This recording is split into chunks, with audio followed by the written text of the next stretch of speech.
Hello guys. In this video, I will show you how to troubleshoot slow startup on Windows 10.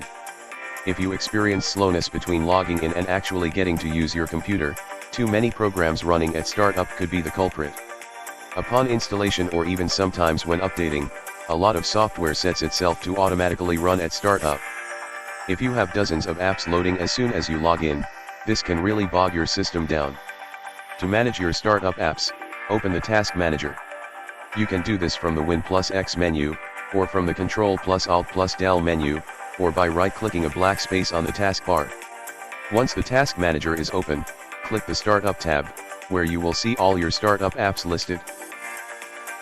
Next to each is a startup impact rating. This will appear after the first few startups since an app was installed. Obviously, it's impossible for Windows 10 to measure the startup impact on an app that's only just been installed. The ratings show low, medium, or high, with the apps rated high being the ones that will slow your PC startup the most. We can see here that Autodesk Application Manager and Microsoft OneDrive are rated high, which is very annoying. You can click any startup app and click the Disable button to stop that app from running at startup. Once you click on Disable button, it will switch to Enable and the status become disabled. If you have more apps that you don't want to run during the startup, especially with high impact one, just do same procedure. This covers troubleshooting slow startup on Windows 10. If you found this tutorial is helpful, please give us a thumbs up and don't forget to subscribe on our YouTube channel.